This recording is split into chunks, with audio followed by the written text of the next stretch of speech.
Hello, and Happy New Year! Welcome to the January 7th edition of Success by Association Live.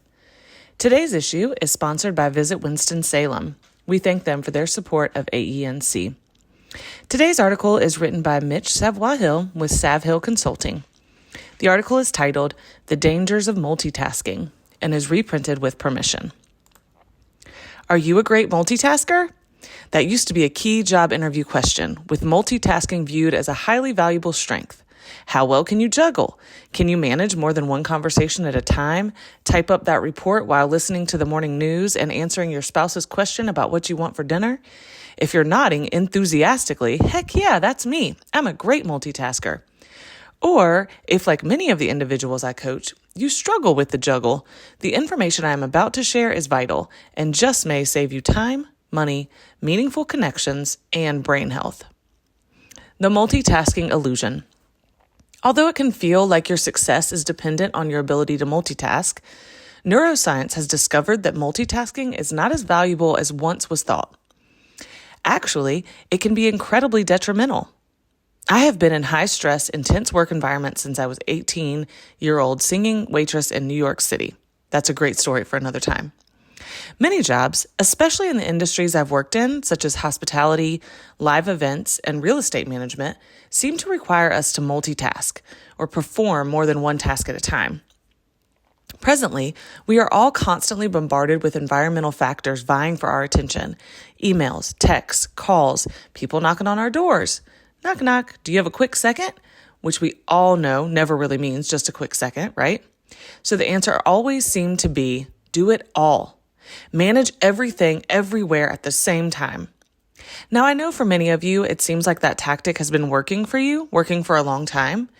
Here's the problem. Multitasking is a dangerous illusion.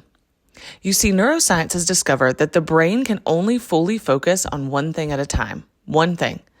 I know many of you will protest, but it's true. Can you walk and chew gum at the same time? Sure. Can you have a phone conversation while you are driving? Everybody does, right? But the dangerous fact is that in that moment, you are not completely focused on any one of those tasks, not completely present.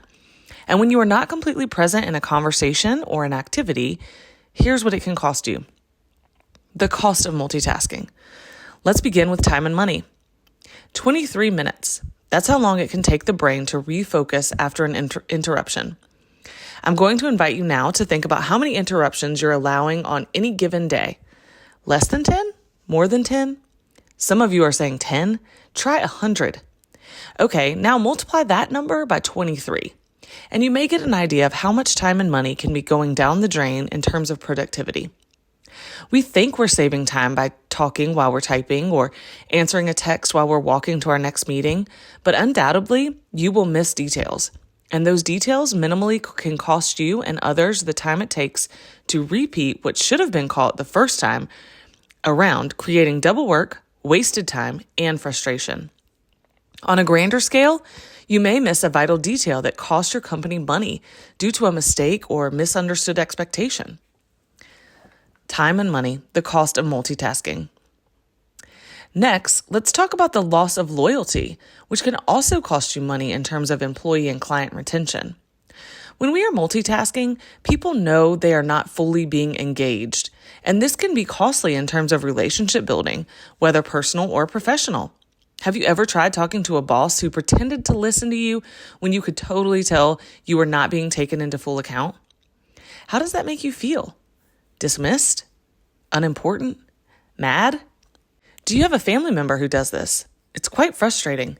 You will have a conversation to coordinate some event or pick someone up from the airport, for example, and they will inevitably forget what you told them because they were not fully listening in the first place, creating confusion, frustration, and even at times, major familial misunderstandings.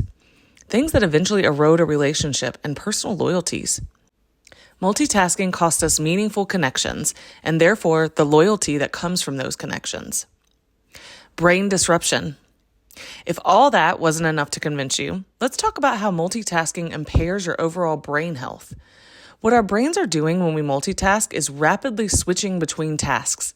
This constant switching overtaxes our brain and makes it less efficient.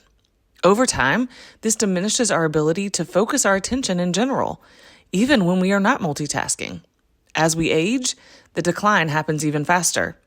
Multitasking becomes exponentially detrimental to our cognitive ability. So what other options does an overtasked, overworked, busy person have than to multitask? Well, I wouldn't give you the problem without offering some solutions. 3 powerful tips, a healthier solution. Here's the good news about single task focusing. If you focus on one thing at a time, you will do it more efficiently and effectively, essentially buying you more time. Will it be easy if you have been multitasking all your life? Heck no. Any new habit takes time and repetition, failure, and recalibration. But here are 3 things you can start with. 1. Deliberate scheduling. Schedule specific and focused work time. Some of my executive clients call it project time, a time when everyone in the office knows not to interrupt you unless the building is on fire, and even then, their first call should be to the fire department, not you. Schedule in breaks, cushions between calls, and meetings for those who just need a second. If you find people are constantly interrupting you, tell them what you're doing, how you are creating and maintaining this new, healthier system, and offer time slots wherein people can talk to you. Suggest that they write down all their questions and talking points so you can address them all at once in that one time slot, rather than interrupting you 10 times a day with non-urgent matters.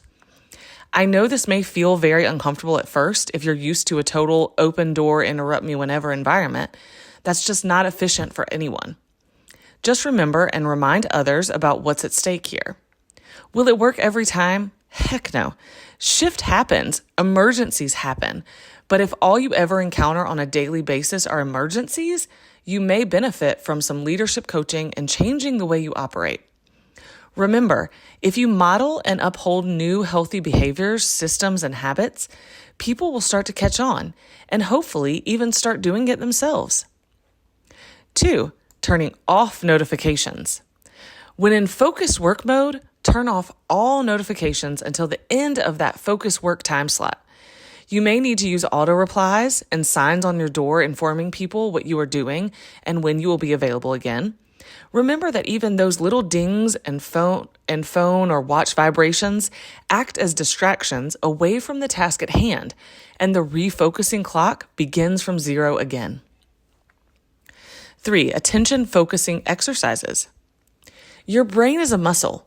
It's been weakened from many years of multitasking. It will require some exercise to build up your ability to focus. Luckily, we have many resources at our fingertips today to help with this. Things like mindfulness apps, classes, and videos. Just take a few minutes in the morning or throughout the day to practice being present through either meditation, breathing exercises, apps that offer mindfulness sessions, or for some of my coaching clients who struggle with turning it off, I recommend a mindful walk. That is when you take a slow and deliberate walk outside and notice things in the environment. Deeply and intently notice the shape of the leaf on that tree, the crack on the sidewalk, the form on the cloud above. Pretend you're a detective scouring the environment for clues. This helps with directing and controlling your attention, keeping you ever present. Presence is key. If you want to engage and be engaged, it begins with being fully present. It may take a lot of practice, but when you see the positive effects, you will be motivated to do more. The quality of your work and connections, whether personal or business, will increase and therefore be more impactful. That concludes this article. We hope you have a great rest of your day and start of the new year.